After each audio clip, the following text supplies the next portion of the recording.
Et sœurs, en ce sixième jour de notre neuvaine pour la célébration de la Pentecôte, nous vous proposons de méditer sur le don de la piété. Nous allons définir en premier lieu la piété et en second lieu essayer de montrer ses implications dans la vie de quelques figures de notre histoire du salut. Ainsi, qu'est-ce que la piété? Quand on parle de piété, nous pensons automatiquement à la prière. Et dès qu'on dit prière, on voit l'homme en rapport avec Dieu. La piété est donc la relation de l'homme avec Dieu. C'est l'attitude de l'homme devant Dieu et pour Dieu. Il ne s'agit pas d'une attitude quelconque, une attitude de mépris, de désacralisation, de banalisation, mais d'une attitude de vénération, d'adoration et de célébration de la grandeur, de la majesté de Dieu. Dans la vie d'Abraham, de David, de Anne, la fille de Phanuel, de la tribu d'Asser, dont les récits de la nativité nous parlent autour de la présentation du Seigneur, comme aussi dans la vie de Marie et beaucoup d'autres, nous pouvons retrouver des attitudes de piété. Abraham, pour sa part, s'est montré pieux lorsqu'il a obéi automatiquement à l'ordre de Dieu qui a voulu qu'il quitte sa terre pour s'établir en un endroit inconnu de sa part et lointain. La piété l'a conduit justement à ne pas opposer résistance à Dieu, mais à rentrer dans le plan du Seigneur. Le pieux obéit aux ordres de Dieu et s'efforce d'appliquer sa volonté. De la même manière, ce même Abraham, parce qu'il est pieux, il ne préférera pas son fils à Dieu.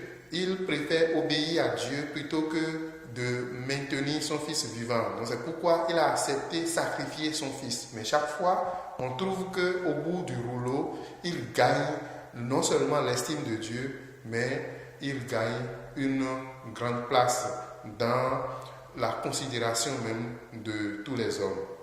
Alors c'est ainsi que aujourd'hui nous pouvons considérer Abraham comme le père des croyants à cause de sa piété et à cause de ce que la piété lui a valu, a essayé de lui faire conquérir.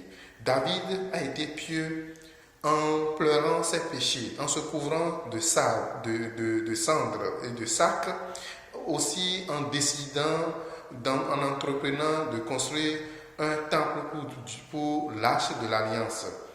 Et par le regret de ses péchés, il montrait que l'homme, en tant que roi, il est en relation avec Dieu, comme nous avions dit que la piété, c'est la relation de l'homme avec Dieu, et en tant que roi sacré, il est en relation avec Dieu.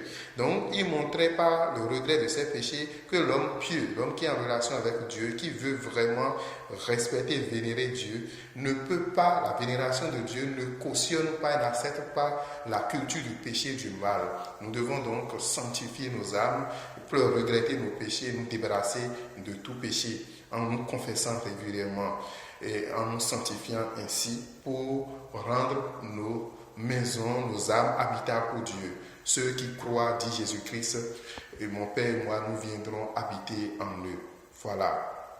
Et donc, si nous voudrions que nos lieux soient vraiment, nos cœurs, nos âmes soient vraiment les lieux d'habitation de Dieu, nous devons nous dépouiller de toute souillure, de tout péché.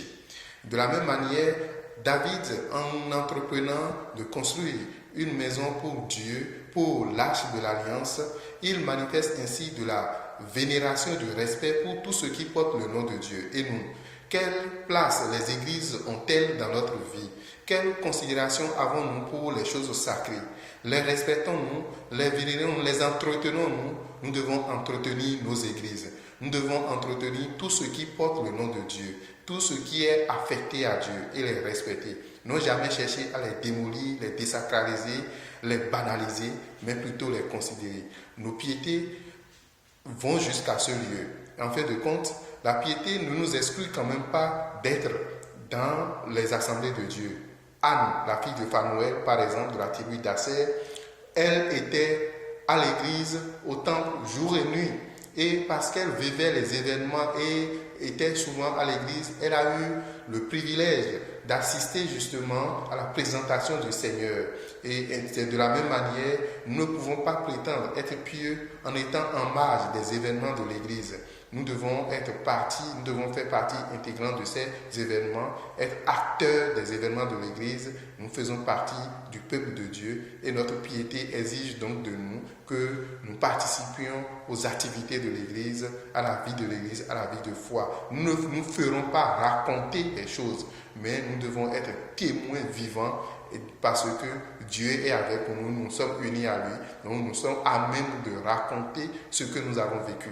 Et que le Seigneur nous donne par ces temps de neuvaine et cette fête de Pentecôte la grâce nouvelle d'être aussi des tabernacles du Saint-Esprit et de pouvoir répandre le bon parfum de Dieu, la splendeur du Seigneur, le respect nécessaire qu'on doit à Dieu dans nos sociétés, sur tous les hommes.